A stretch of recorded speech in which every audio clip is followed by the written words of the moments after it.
अब भगवान ने विभीषण से मित्रता की। उसके बाद विभीषण से पूछा क्या करें, तो किसी ने कहा कि एक काम करो, आप समुद्र से रास्ता मांगो। तब हनुमान राम जी बैठ गए और समुद्र से रास्ता मांगते हैं। भैया समुद्र जी बैठे हैं, रास्ता दे दो, रास्ता दे दो, रास्ता दे दो। रास्ता नहीं दिया। 3 दिन विनय न मानत जलधि जड़ गए, 3 दिन बीत बोले राम सकोप तब भय बिनु होहि ना प्रीत।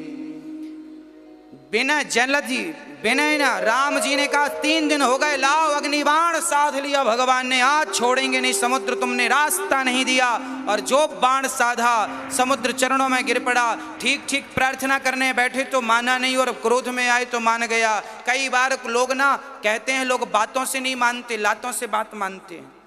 कहावत भी है, बातों के भूत लातों के भूत बातों से नहीं मानते, इनको लातें चाहिए। कुछ लोग लातों की भाषा जानते हैं, बातों की नहीं जानते। तो जो जैसे जाने उसे वैसा दो। जैसे पाकिस्तान लातों की भाषा जानता है, उसे लातों की भाषा में जवाब देना चाहिए, बातों की भाषा में तो समझते नहीं वो। कुछ लोगों की आदत होती बातों से मानती नहीं, ऐसों को फिर कहा है शास्त्र ने, जो बातों से ना मानो ने लातों से भी उनको प्रसादी देना चाहिए, जो बातों से ना माने। हाँ, तब नहीं माना, तब गुस्सा आया और विनय ना मानत जलधि जड़ गई 3 दिन भी। 3 दिन से बैठा हूं, दुष्ट मानता नहीं है। खड़े हो गए, चरणों में गिर पड़ा, महाराज क्षमा करना। ढोल गंवार शूद्र पशु नारी, ये बात समुद्र कह रहे हैं। समुद्र कह रहे हैं कि ढोल गंवार शूद्र पशु नारी सकल ताड़ना के अधिकारी। अब यहाँ इस चौपाई में बड़ा विवाद होता है। एक बार इस चौपाई को लेकर के सांसद भवन में विवाद हुआ था नेताओं के बीच में। कुछ नेताओं ने कहा ये चौपाई गलत है, रामचरितमानस से हटा दो। अब इनको कौन समझाए, ये अनपढ़ सब पढ़े लिखे हैं नहीं बहुत ज़्यादा, ये रामचरितमानस का ज्ञान रखते नहीं है और खंडन करते रहते हैं। जो लोग खंडन करते हैं इस चौपाई का, मैं उनको कहना चाहता हूं कि आप लोग एक बार गंभीरता से शास्त्रों को पढ़िए और समझिए। रामचरितमानस की चौपाई का अर्थ गलत मत करिए, यदि गलत करेंगे तो सब गलत हो जाएगा। गलत का अर्थ ये, लोग अर्थ गलत कर देते हैं। ढोल गंवार शूद्र पशु नारी सकल ताड़ना के अधिकारी। ताड़ना शब्द का अर्थ मारना नहीं है, ताड़ना शब्द का अर्थ देखना है। आप मध्य प्रदेश के कुछ जिलों में कॉमन ये शब्द बोला जाता। गोस्वामी तुलसीदास जी ने अवधी भाषा में रामायण लिखी, रामचरितमानस, पर उनमें उस रामचरितमानस में लगभग 200 भाषाएं हैं। 200 भाषाओं के शब्द हैं, और ज़्यादा हो सकते हैं। मैन तो अवधी भाषा है, पर कुछ कुछ शब्द कहीं हरियाणी भाषा भी मिलती है, गुजराती भाषा भी मिलती है, बिहारी भाषा भी मिलती है, और सारे भारत की भाषा, भारत के बाहर की भाषाएं भी रामचरितमानस में है।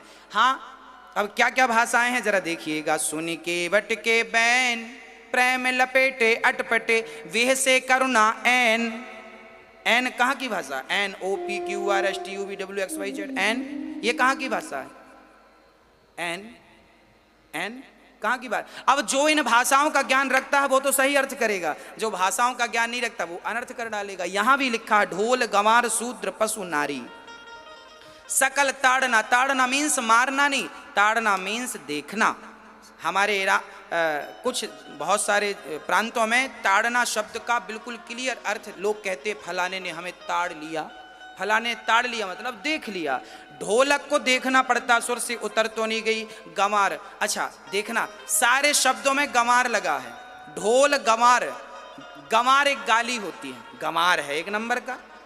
तो ढोल गंवार हो जाए मतलब ढोल उतर जाए सुर से तो उसे चढ़ाओ, ढोल गंवार हो गई। ढोल गंवार, शूद्र गंवार, जो गंवार कोटि का शूद्र है उसे जरा देखते रहना, क्योंकि जब आप मजदूरों से काम कराते हैं ना तो कुछ मजदूर तो ईमानदारी से करते हैं, पर कुछ मजदूर कामचोर होते हैं, करते नहीं है। तो जो मजदूर गंवार है उसे देखते रहो, जो ढोलक गंवार है उसे देखते रहो।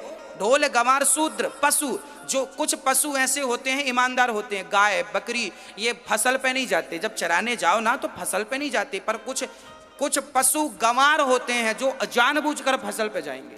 चारा बाहर लगा है वो नहीं खाएंगे, फसल पे खेत पे चले जाएंगे, नुकसान करेंगे। तो जो गंवार पशु है उन्हें जरा देखते रहो, मारते नहीं, देखते रहो।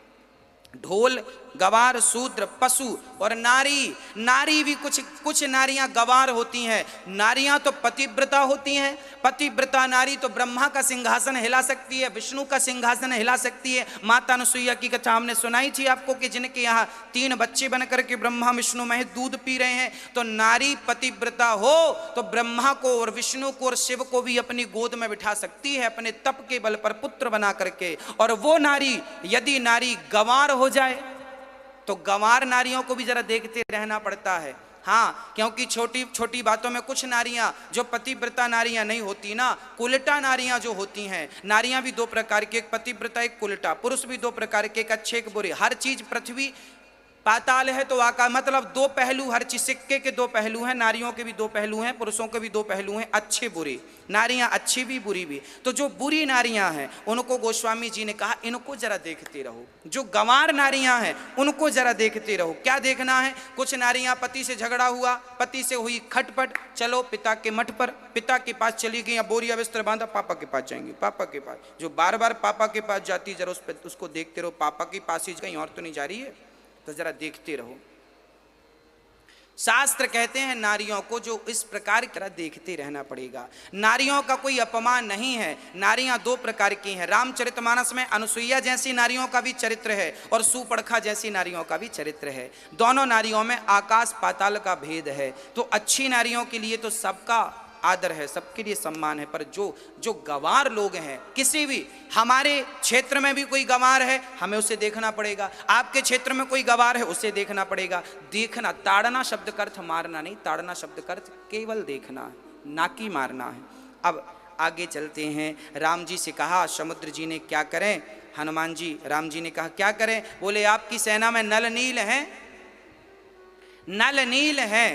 इन नल नील को जरा आप कहो तो ये पत्थर रखेंगे समुद्र पर। अब जब पत्थर रखना शुरू किया और बढ़िया 5 दिन में रामेश्वरम की यहाँ राम जी पूजा कर रहे। देखिए राम जी भी सगुण उपासक हैं। राम जी भी विग्रह बनाते हैं रामेश्वरम, भगवान रामेश्वरम का विग्रह बना के पूजा वंदन करते हैं। और यहाँ 5 दिन में ही सेतु तैयार हो गया।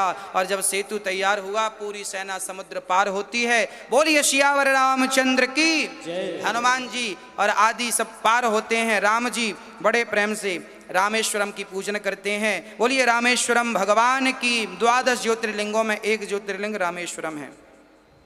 सारे पत्थरों पे राम नाम लिख के छोड़ा गया, सारे पत्थर तैरने लगे। सारी सेना 5 दिन में 100 बड़ी इतना लंबा, हजारों ना जाने कितने 100 किलोमीटर का पुल बनाया और चलते चलते पार हो गई। रावण को पता लगा कि आ गए हैं हनुमान जी। अब राम जी ने अंगद को भेजा, जाओ एक मौका और दो रावण को समझाने। अंगद जी ने जाकर सभा में पांव जमाया। पांव जो हिला देगा तो मेरे राम जी सीता को छोड़ करके चले जाएंगे। आओ कोई पांव हिलाने। कितना बल था भक्त को भगवान का की। देखिए अब बताइए, राम का दास कह रहा है कि मेरा पांव कोई हिला देगा तो राम सीता को छोड़ देंगे, छोड़ के चले जाएंगे। अब बताओ तुम्हें ये कहने की किसने इजाजत दी? भाई कोई पति अपनी पत्नी को क्यों छोड़ेगा? तुम्हारे कहने से छोड़ देगा। परंतु ये भक्त की बड़ाई है। भगवान के बल पर अंगद ने पांव जमाया। सारे अंगद के सामने सारे लंकावासी आए पांव हिलाने, हिला नहीं। यहां मेघनाथ आया, पांव हिलाया, हिला नहीं। मतलब जिसके ऊपर मेरे भगवान की कृपा है ना, तो वो छोटे छोटे बंदर भी इतने बलवान हो जाते हैं कि रावण जैसे चरण पकड़ने के लिए जब आते हैं तो अंगद पांव हटा लेते हैं। रावण, मेरा उद्देश्य तुझसे अपने चरण पकड़वाना नहीं है। मेरे पांव क्या पकड़ता है, राम के पकड़ेगा तो नहीं पार हो जाएगी। अब रावण तिल मिलाया और अंगद जी वहां से फिर जाते हैं, संदेशा देते हैं। रावण को अब कोई नहीं समझा सकता। विनाश काले विपरीत बुद्धि। जब व्यक्ति का विनाश का वक्त होता है ना, तब बुद्धि विपरीत हो जाती है। तब उसे कोई लाख समझाए उसे समझ में नहीं आता। लाख कोई समझाए तो समझ में नहीं आता। श्री राम जी ने युद्ध प्रारंभ किया और जब युद्ध प्रारंभ हुआ सबसे पहले रावण युद्ध करने आया। रावण को भगवान ने पराजित करके विदा किया। उसके बाद रावण के पुत्र इत्यादि आते गए और मेरे राघव सबको धूल में मिटाते गए, मिलाते गए, मिलाते गए, मिलाते गए। अंत में मेघनाथ युद्ध करने आया और मेघनाथ ने जो शक्ति चलाई वो लक्ष्मण जी को लगी और लक्ष्मण जी धराशायी जमीन पर गिर पड़े। और लक्ष्मण जी के लिए अब क्या उपाय था? तब मेरे हनुमान जी सुखैण वैद्य को लाते हैं और हनुमान जी पर्वत लेकर आते हैं, संजीवनी बूटी खिलाई, चेतना लक्ष्मण को आई, युद्ध हुआ। और श्री कहा, रामचरितमानस में गोस्वामी जी ने लिखा है कि एक बार मेघनाथ ने नाग पाश चलाई तो राम और लक्ष्मण दोनों को बांध दिया। तब गरुण जी ने आकर के नाग पाश से भगवान को मुक्त किया। तब गरुण जी को बड़ा अहंकार आया कि मैं ना होता तो आज भगवान ना होते। तब ये अहंकार तो बहुत लोगों को आया है, पर सबका नष्ट होता गया है। कई बार हम लोग समझते नहीं हैं बातों को, अहंकार करते घूमते रहते हैं। अंत में जब रावण की सारी सेना लगभग समाप्त होगी, कोई नहीं बचा। रावण को लाख लोगों ने समझाया, लाख बार समझाया, नहीं माना। अंत में क्या हुआ, मेघनाथ कुंभकर्ण को जब मेघनाथ युद्ध करने आया तो मेघनाथ लक्ष्मण जी से युद्ध करता। अच्छा, मेघनाथ को वरदान क्या था? तब विभीषण जी ने कहा, हाँ, विभीषण जी ने कहा कि सुनो, हाँ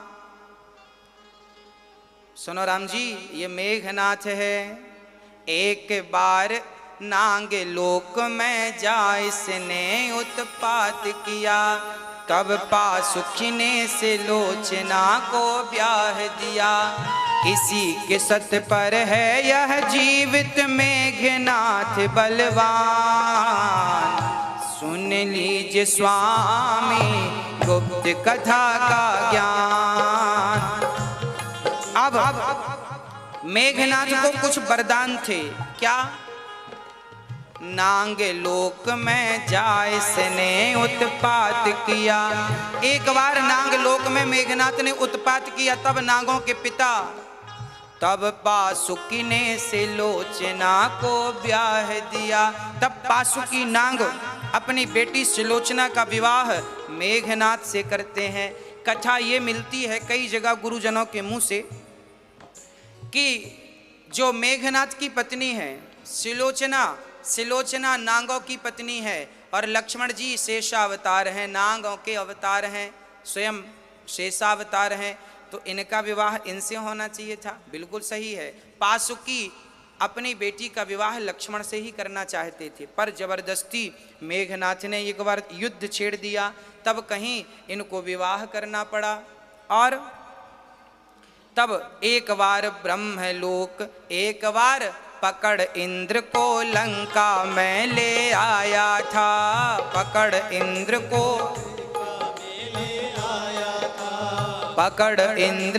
लंका में ले आया था,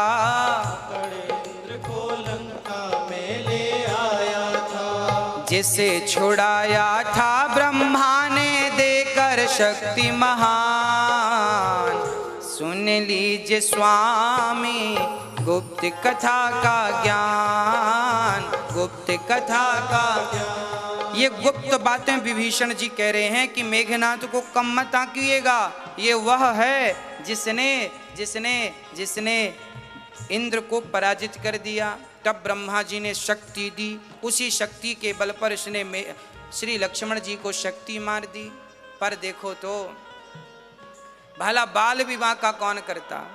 हनुमान जी की जड़ी बूटी लाने पर जीवित हो गए लखनलाल जी। और जो युद्ध हुआ, एक बार श्री लखनलाल जी जो मेघनाथ से भिड़े, युद्ध में मेघनाथ जी को लक्ष्मण जी ने मेघनाथ को मारा बाण, लखनलाल डूबे बंका में, बाण मार दिए, जोर से बाण मारा। एक बाण मारा तो भुजा कटी, एक बाण मारा तो शीश कटा, और अंग खंडित करके लखनलाल जी ने मेघनाथ को गिरा दिया। कहते हैं कि मेघनाथ का एक हाथ कटकर जानते हो लंका में जाकर गिरा।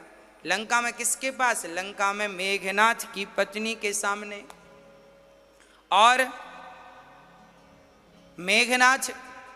मेघनाथ का सिर रावण के द्वार पर जाकर गिरा। रावण ने मेघनाथ का सिर देखा। ऐसा विद्वान लोग कहते हैं, पर सीधी बात तो यह है कि मेघनाथ जब मरा तो वहीं रामादल में ही उसका सारा अंग था। और इसमें एक चर्चा और आती है, अन्य जगह मेघनाथ की पत्नी सिलोचना आती है रामादल पे और राम जी से कहती है, हे राम, मेरे पति का शव शीश मुझे वापस कर दो।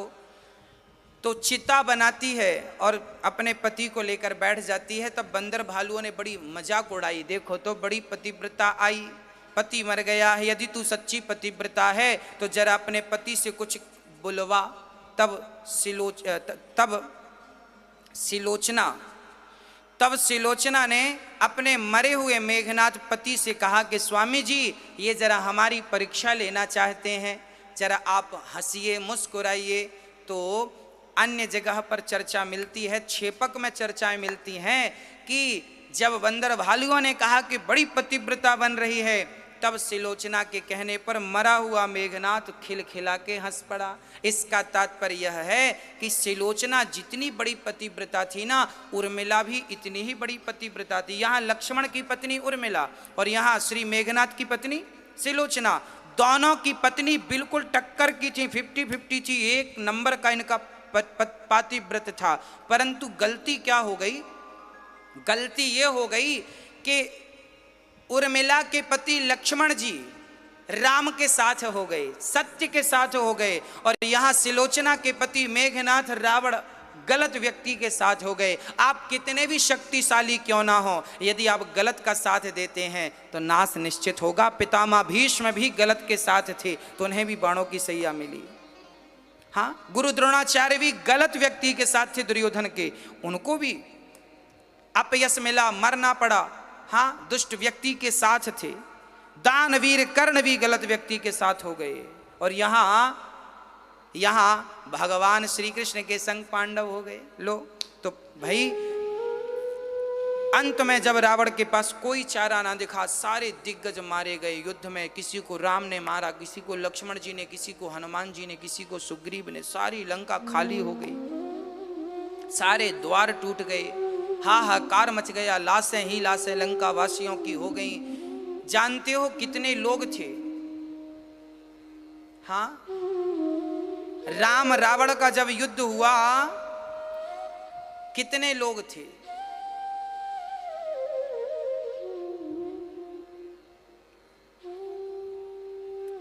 लिखा है रामचरितमानस में, हम लोग पढ़ते ना, इकाई दहाई सैकड़ा हजार 10,000 लाख 10 लाख करोड़ 10 करोड़ अरब 10 अरब खरब 10 खरब 10 खरब, फिर उसके बाद फिर नील, फिर उसके आखिरी में आता है पदम, 10 पदम। पदम आता ना, इसमें एक पदम है आखिरी में, उससे आगे फिर कुछ नहीं। पदम की संख्या में राम की सेना थी, बंदर भालुओं की। पदम की संख्या में, पदम की संख्या में राम की सेना थी, तो पदम की संख्या में रावण की भी सेना थी।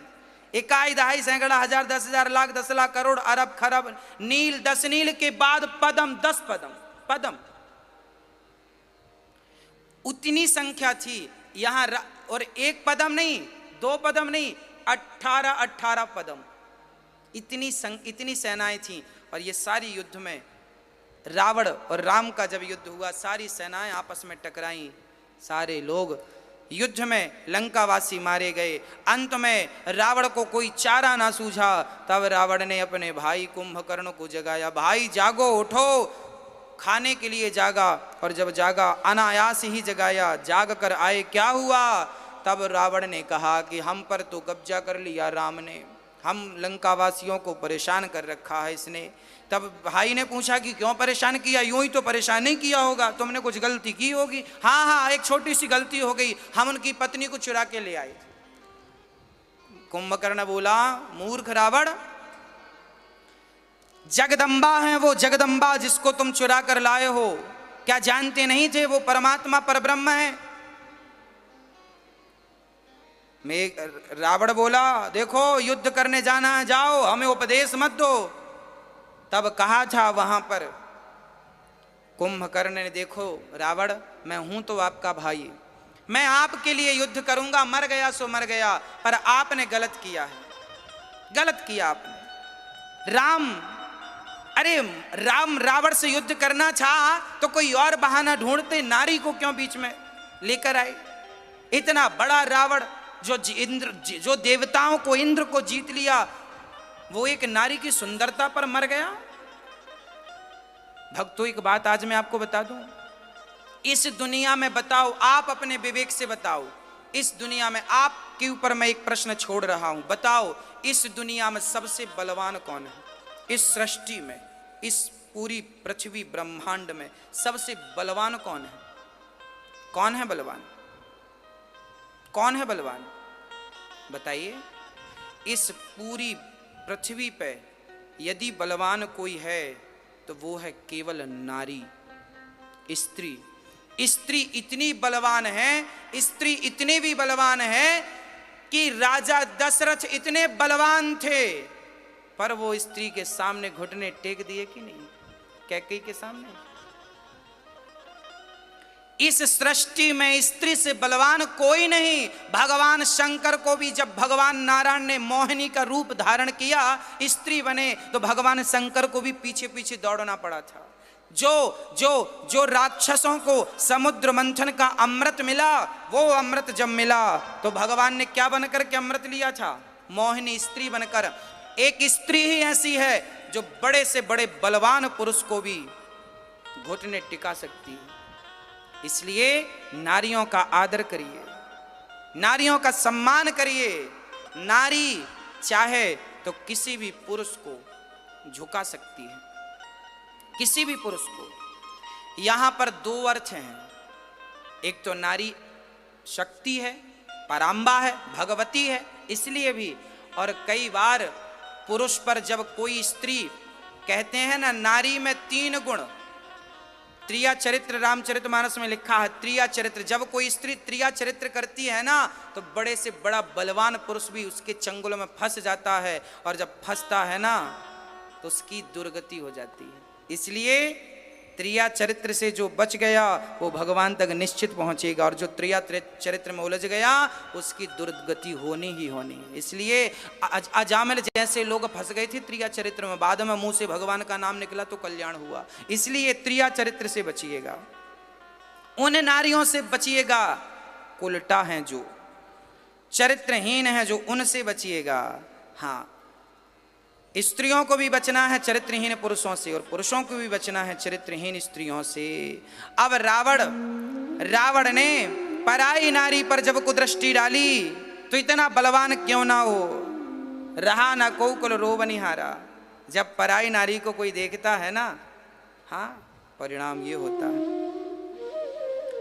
तो प्रिय भक्तों, आज माता सीता, आज कुंभकर्ण जब गया तो कुंभकर्ण ने देखा राम को, बड़े सुंदर थे, प्रणाम मन से किया। विभीषण जी को हाथ में लेकर बातचीत हुई, और विभीषण जी समझाए पर माना नहीं। तब भगवान ने मारा और इनका भी उद्धार हुआ। अंत में रावण जब युद्ध करने आया, रावण के कई बार राम ने शीश काट दिए, कई बार सिर काट, 10 सिर चेना काट दिया, रावण मरता ही नहीं। राम बोले विभीषण क्यों नहीं मरता? तब कहा इसकी नाभि में अमृत है, जब तक नाभि पर बाण नहीं मारोगे नहीं मरेगा। हर बार राम जी 20 बाण छोड़ते थे, तो 20 बाण से 10 सिर कट जाते थे। एक साथ राम जी 10 सिर काट देते थे और उसके हाथ काट देते थे। हाँ, हाथ काट देते थे।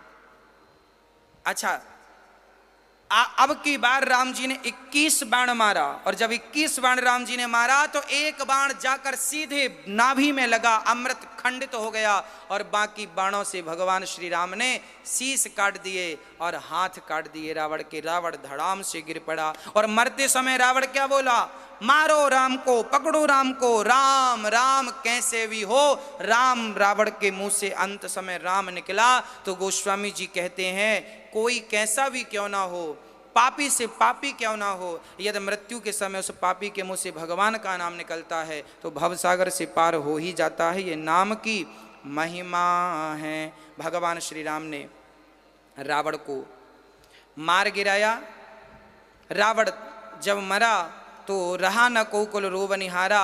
रावण जब मरा तो विभीषण जी ने उन्हें आग दी और अंतिम संस्कार किया। अब श्री लक्ष्मण जी को भेज करके, मेरे राम श्री लक्ष्मण जी को भेज करके और रावण के भाई श्री विभीषण जी का राज तिलक करते हैं, और बढ़िया से सुंदर सुंदर वस्त्र लंका से बरसाए गए सारे बंदर भालुओं को। और बंदर भालुओं ने वस्त्र पहने, तो बंदर वस्त्र पहन रहे हैं तो आप समझ सकते हैं, पैंट को गले पे बांध दिया, शर्ट को पांव पे पहन ली। हाँ, आभूषण बरसाए तो कुछ आभूषण पांव पे पहन लिए, कुछ हाथ पे पहन लिए। कुछ कान पे लटका लिए, कुछ गले पे कहाँ का कहाँ, जहाँ का जो था वहाँ नहीं पहना कहीं, और बंदर भालू, और सारे सज धज के राम जी के पास आए। राम जी हम कैसे लग रहे हैं? राम जी बड़े मुस्कुराए, बहुत अच्छे लग रहे हो तुम, बहुत सुंदर लग रहे हो। हाँ, अब तो अंत में क्या हुआ कि विभीषण जब राजा बने तो सात सम्मान सीता माता को लाया गया, और विभीषण जी सीता माँ को लाए और राम जी ने सीता माँ को अग्नि में प्रवेश कराया। यहाँ पर कई लोग ये आरोप लगाते हैं कि राम ने सीता की अग्नि परीक्षा ली। अरे भाई आप समझो, राम ने सीता माँ की अग्नि परीक्षा बिल्कुल नहीं ली। क्या हुआ था, ये बात